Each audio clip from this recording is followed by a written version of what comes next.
نماز ایک ایسی عبادت ہے کہ آپ کے پاس دولت ہے کہ نہیں، کھانے کے لیے گھر میں چیز ہے کہ نہیں، اس وقت آپ کے پاس کھانے کے لیے کوئی چیز موجود ہے کہ نہیں، اس سے کوئی مطلب نہیں ہے۔ نماز کا وقت ہے تو ہر حال میں نماز پڑھیے۔ نماز نہ دولت دیکھ کے فرض کی جاتی ہے، نہ صحت دیکھ کر کے، نہ عمر دیکھ کر کے، حد بلوغیت کو پار کر گئے، موت کی آخری سانس تک نماز فرض ہے۔ زکوٰۃ کب فرض کیا گیا؟ دولت دیکھ کر کے۔ حج کب فرض کیا گیا؟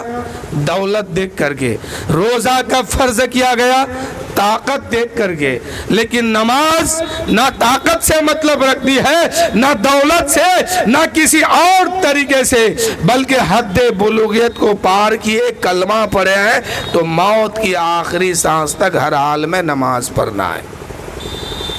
چاہے آپ بیمار ہیں، چاہے آپ طاقتور ہیں، چاہے آپ مزدوری کرتے ہیں، چاہے آپ محنت کرتے ہیں، چاہے آپ گھر میں ہیں، چاہے سفر میں ہیں، کہیں بھی ہیں، کسی بھی حال میں ہے، نماز ہر حال میں فرض ہے، معاف نہیں ہے۔ اب جو نماز نہیں پڑھتا ہے اس کا کیا انجام ہے؟ حدیث کے مطابق میرے نبی صلی اللہ علیہ وآلہ وسلم ارشاد فرماتے ہیں کہ ایک نماز کے بدلے جو جان بوجھ کر کے ایک نماز کو چھوڑ دیتا ہے اس کو کروڑوں کروڑوں سال تک دوزخ میں جلنا ہوگا۔ وہ دوزخ میں جلنا تو قیامت کے بعد ہے،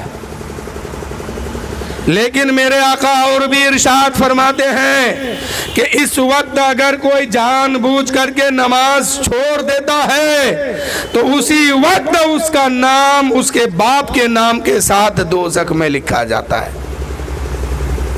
اور دوزخ میں کہاں لکھا جاتا ہے؟ جس دروازے سے اس کو دوزخ میں نماز نہ پڑھنے کے بنیاد پر ڈالا جائے گا، اسی دروازے پر اس کا نام لکھ دیا جاتا ہے۔